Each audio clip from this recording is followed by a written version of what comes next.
A yanzu haka dai an bankaɗo wani sautin murya wanda ya karaɗe shafukan sada zumunta, inda aka ce wannan sautin murya an bankaɗo shi ne daga wayar Sunusi Lamido Sunusi wadda ta ɓata a kwanakin baya.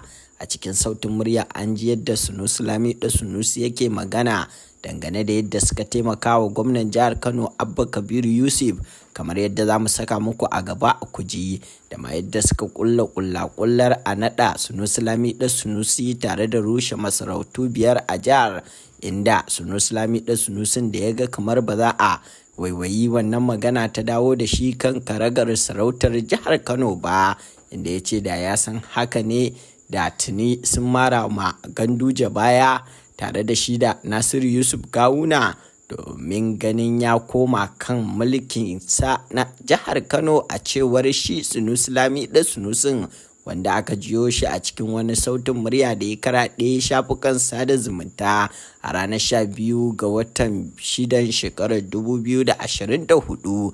Ga dai yadda sautin muryar yake, ku saurara. Dukiyar da muka saka da addu'ar da muka yi da abubuwan da muka yi da wahalar da muka sha, kullum kuma su suke bakin su an musu kaza wallahi an musu kaza.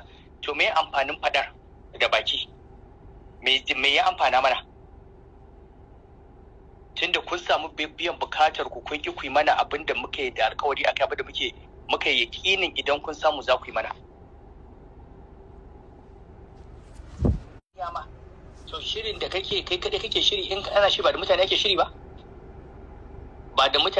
ba, yayi magana ya kira kwamishinan 'yan sanda ya shirin tsaro ne, ko ya kira 'yan majalisa ya shirin ayi doka? Da wa yake shiri? Wani shiri yake? Mutum ya zauna shi kadai yana shiri, duk da shi gwamna ne? Da wa yake shirin? Lalle ko mu zauna da mutane suka ci amanar mu, yadda muka kada wa'ancan ba sai mu zo mu kada su ba, da taimakon Allah da taimakon mutanen mu, ba shi kenan ba? In ya so me amfani? Ba gara su Gandujen su zauna ba, in dai ba za a yi mana wannan ba, me amfanin aiki da muka yi? Gara ma a ce Gandujen ya dawo da Gawuna.